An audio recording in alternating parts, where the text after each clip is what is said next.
ये कहानी काफी आगे की बनी जहाँ हर चीज मॉडर्न एडवांस है और इंसानों की सहूलियत के लिए आसपास की हर चीज एआई है जो इंसानों की मदद करेगी हर काम करने में। एआई यानी आर्टिफिशियल इंटेलिजेंस जो एडवांस टेक्नोलॉजी होती है जिसे कंप्यूटराइज सिस्टम से बनाया जाता है, जिससे रोबोट आपके सारे काम करते हैं। ये भी सब इसलिए कर सकते हैं क्योंकि ये रोबोट की तरह काम करने वाली मशीन होती है। कैसे भी काम हो इंसानी जिंदगी का, ये सब मुमकिन कर सकते हैं। अब इस एडवांस दुनिया में हम कहानी की मेन कैरेक्टर रेचल नाम की एक लड़की को देखते हैं। उसके घर की भी हर एक चीज एआई थी जो पूरे घर को, यहाँ तक कि रेचल को भी चेक करके बताती है कि तुम्हारे घर की हर एक चीज बिल्कुल सेट है और तुम्हारी सेहत एकदम फिट है। जिसके बाद रेचल ऑफिस के लिए तैयार हो जाती है। ये जब ऑफिस गई तो हमें पता चला कि वो भी एक एआई मशीन बनाने वाली कंपनी में काम करती है और वो काफी अच्छी पोस्ट पर है। घर में हम उसके हस्बैंड को देखते हैं जो एक ऐसा साइंटिस्ट है जो पेड़ पौधों के बारे में रिसर्च करता है, उन्हें उगाता है। पर क्योंकि हर चीज एडवांस्ड होने की वजह से उसका ये काम भी एआई ही करती है। रेचल के हस्बैंड ने एआई की मदद से अपने घर में बहुत सारे पौधे लगाए हुए थे और एक तरह का उसने ग्रीन हाउस बनाया हुआ था। क्योंकि एआई की वजह से वो फ्री ही होता तो अब वो एक कॉलेज में पढ़ाने लगता है। पर उसकी आदत इस एडवांस दुनिया में घुलने मिलने जैसी नहीं थी। वो अपने काम खुद करने का आदी था और ऐसे बार बार जब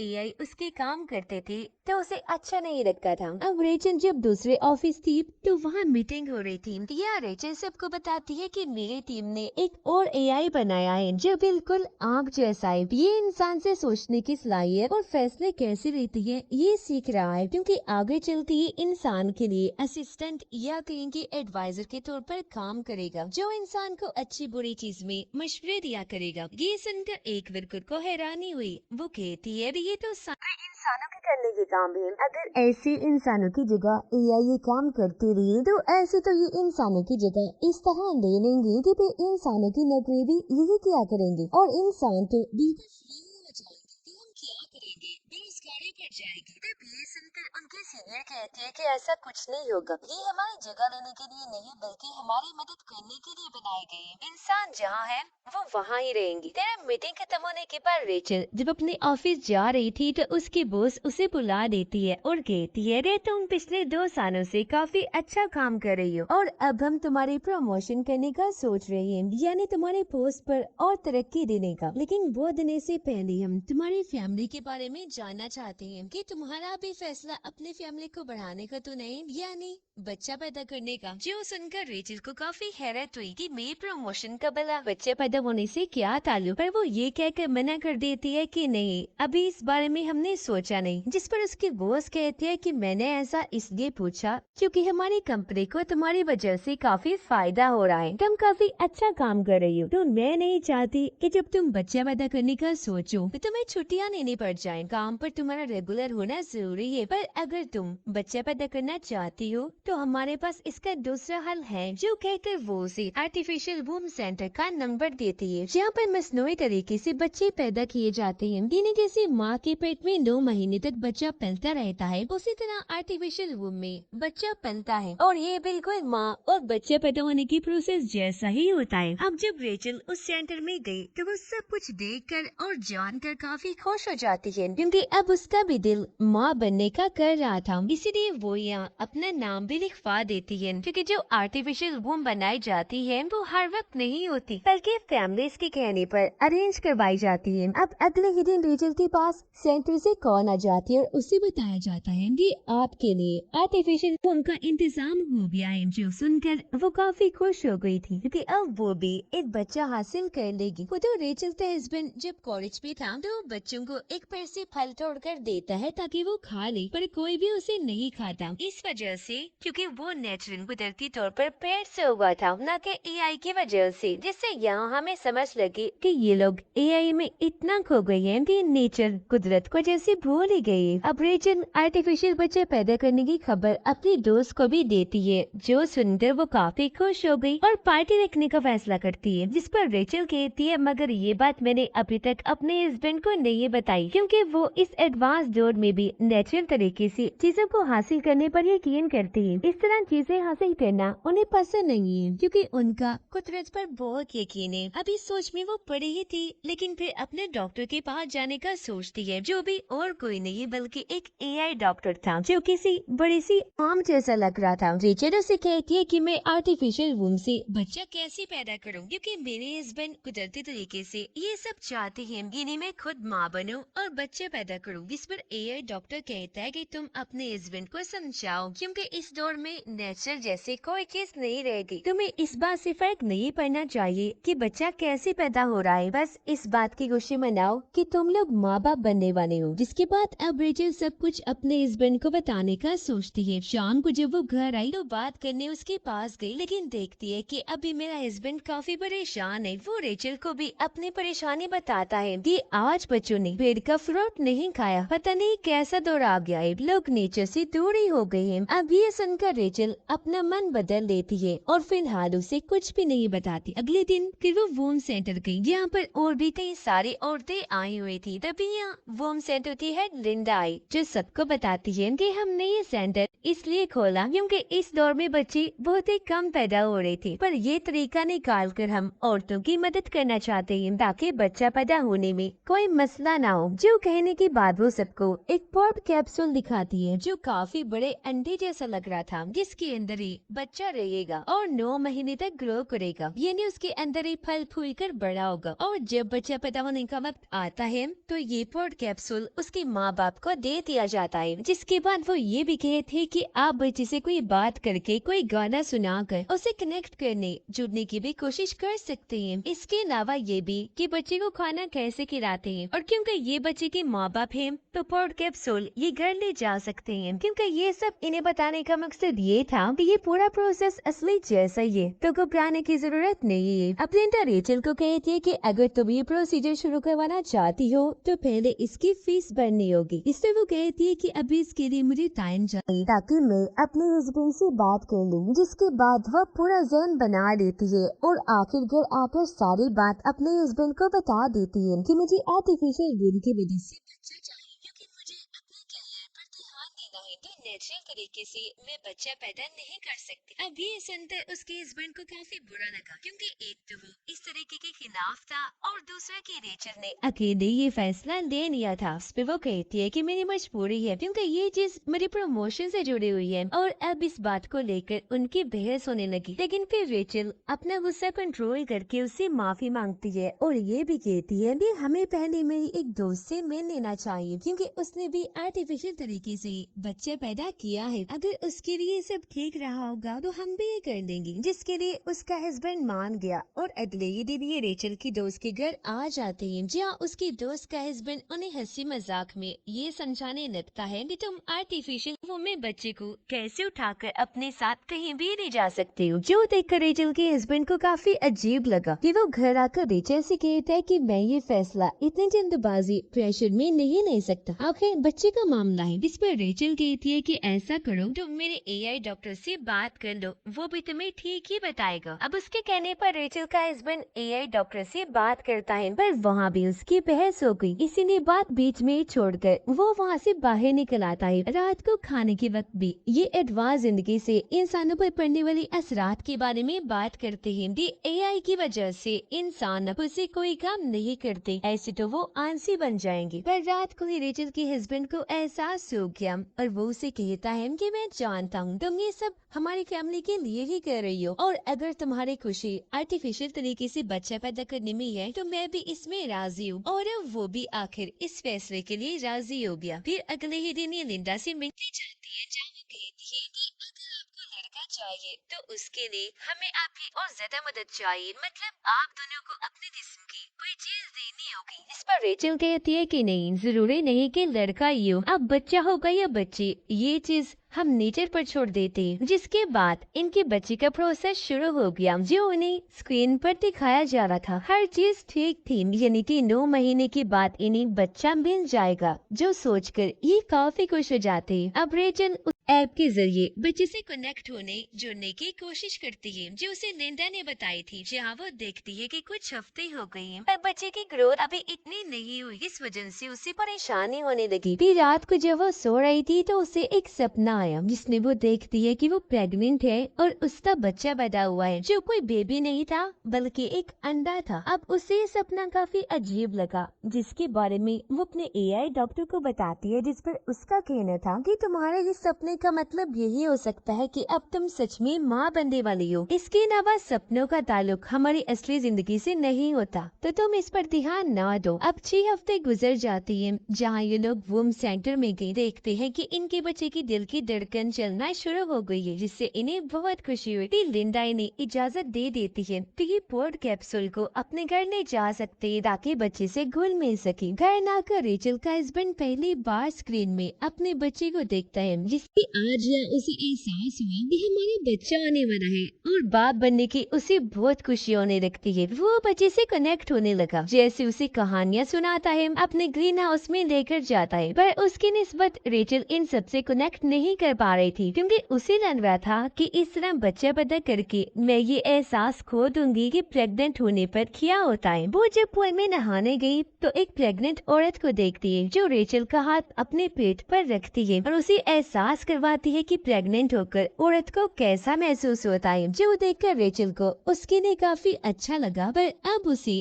अपने फैसले पर पछतावा हो रहा था। फिर ये दोनों वोम सेंटर गए अपने बच्चे के बारे में और ट्रेनिंग लेने के लिए, जहाँ ये देखते हैं कि वहाँ आज कुछ बड़े बच्चों को लाया गया है जो पढ़ाई कर रही है, पर वो खुद से कुछ भी नहीं लिख रही, बल्कि वो एआई रोबोट्स को कह रहे हैं कि ये लिखो, जिस पर वो रोबोट्स लिख रहे थे। अब ये देखकर अक्सर माँ बाप को काफी हैरानी हुई और फिर तभी यहाँ खड़ा एक लड़का पूछता है कि मेरा भतीजा आर्टिफिशियल रूम से पैदा हुआ था, पर एक अजीब चीज उसे आज तक एक भी सपना नहीं आया। इस पर लिंडा कहती है कि हाँ, वो हमारी तरफ से ही हुआ है। हमने खुद उन बच्चों की कुछ चीजों पर लिमिटेशंस लगाई हैं ताकि बच्चे वो काम ना करें, पर जल्द हम उन सब बच्चों के लिए हर चीज खोल देंगे। उधर रेचल हर वक्त परेशान रहने लगी थी, ये सोचकर कि कहीं मैंने कोई गलत फैसला तो नहीं ले लिया, जिस वजह से उसके काम पर भी असर पड़ रहा था। वो जिस तरह पहले अपने एआई की आइडिन इन्वेंशंस इजाद कर रही थी, अब वो काम सुस्त हो गया था, जिस बात का उसे नुकसान भी हो सकता था, क्योंकि ये रिपोर्ट सीधा उसके बॉस के पास जाती थी, जिससे उसे ये लग सकता था कि कोई इंसान टाइम पास कर रहा है या दिल से काम कर रहा है। अब रेचल का हस्बैंड अपने बच्चे को कॉलेज में भी लेकर जाता है, जहाँ उसे बहुत खुशी मिलती है। फिर उसका सीनियर आकर बताता है कि तुम्हारे ग्रीन हाउस की वजह से हमें बहुत पैसे देने पड़ते हैं, तो अब से तुम्हें ये काम बंद करना पड़ेगा, जो सुनकर उसे काफी गुस्सा आ जाता है। अब वो जब घर आया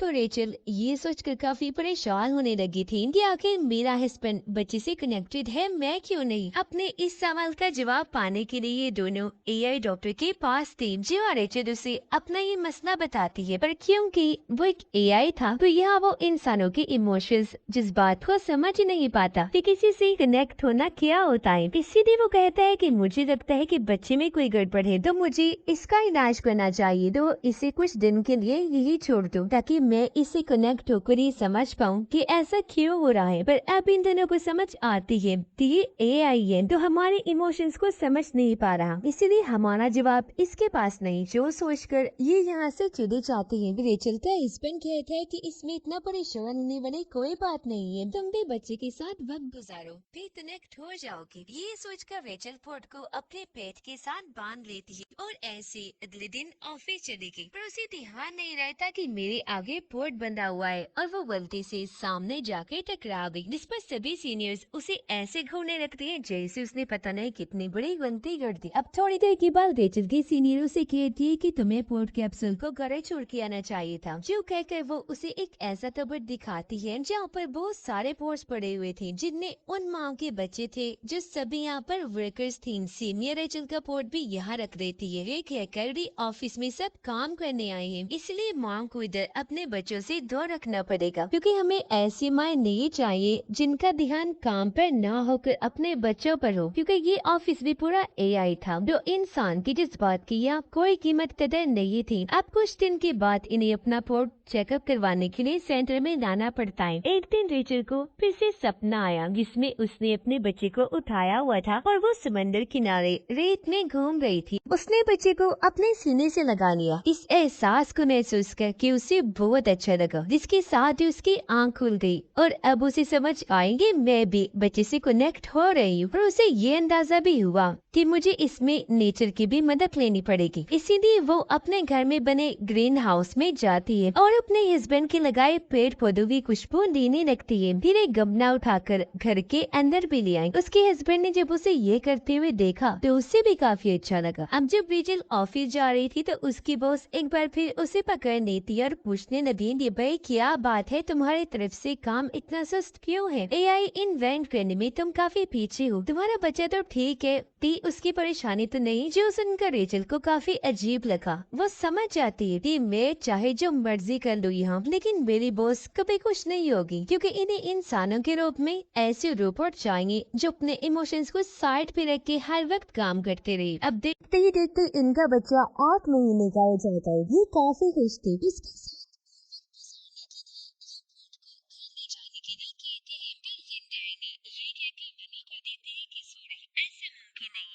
इस स्टेज के बाद हम बच्चे के दिमाग और जिस्म की ट्रेनिंग करते हैं। असल में हम यहाँ एक रिसर्च भी करते हैं जिसके लिए बच्चों के दिमाग से डेटा लिया जाता है जो हमारी रिसर्च में काम आएगा। जो सुनकर रेचल काफी चौंक गई थी है, मगर मैंने ऐसे किसी ट्रेनिंग के लिए हामी नहीं भरी थी। मैं इजाजत के बगैर हमारे बच्चे के साथ आप ऐसा कैसे कर सकती हैं? इस पर लिंडा हंसते हुए कही थी कि ये सब आपकी कॉन्ट्रैक्ट समझौते में था, आपने उस पर साइन किए थे जिस पर साफ लिखा था कि हम यहाँ पर रिसर्च भी करते हैं और अब आपको बच्चा ले जाने के लिए नहीं दिया जाएगा, क्योंकि हम बच्चे की डिलीवरी कुछ दिन पहले ही कर देते हैं। ये नहीं बच्चा पैदा करके उसे पोर्ट से निकाल दिया जाएगा, क्योंकि हमारे पास यहाँ एक लंबी लिस्ट है जिन औरतों ने अपने बच्चे पैदा करवाने हैं जिनके लिए हमें पोर्ट चाहिए, तो इसीलिए अब ना चाहते हुए भी उन्हें ये बात माननी पड़ी। और ये वक्त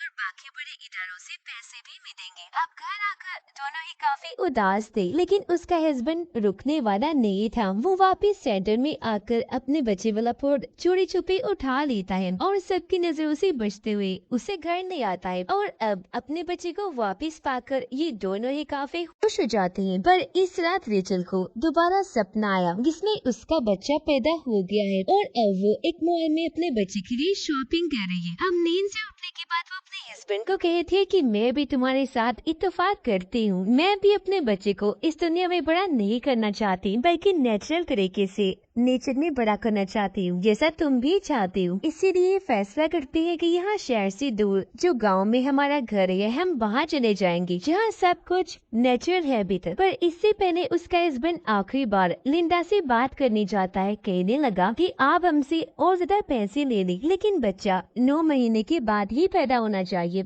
जिस पर वो मना कर देती है। इसलिए अभी लोग गाँव वाले घर में ही जाने को सही समझते हैं और अगले दिन सफर पर निकल जाते हैं। इनका सफर काफी लंबा था, इन्होंने खूब इंजॉय किया, जिसके बाद ये अपने गाँव वाले घर में पहुंच जाते हैं। कुछ दिन इन्होंने यहाँ गुजारे और अब 9 महीने हो जाते हैं। एक दिन पोर्ट में ये देखते हैं कि बच्चा ऊपर नीचे हो रहा है, जिससे काफी खुश हो गए, क्योंकि अब कभी भी बच्चा पैदा हो सकता था। पर इसी रात अचानक ही पोर्ट का सिस्टम बंद हो जाता है, जिससे रेचल काफी घबरा गई। तब उसका हस्बैंड तसल्ली देता है कि परेशान ना हो, ये पोर्ट 2 दिन तक बिना एनर्जी के भी रह सकता है, बेबी खुद ही कभी भी पैदा हो सकता है। फिर अगले दिन रात को जब ये सो रही थी तो पोर्ट में से अचानक आवाजें आने लगी, यानी कि डिलीवरी का वक्त आ गया था। जी हाँ, बच्चा पैदा होकर पोर्ट से बाहर आ जाएगा। पर इसके लिए इन्हें कोड डालना था जो इन्हें याद ही नहीं था। ये परेशान हो गई, पर उसका हस्बैंड दिमाग लगाता है तो बड़े ध्यान से पोर्ट के ऊपर वाला हिस्सा तोड़कर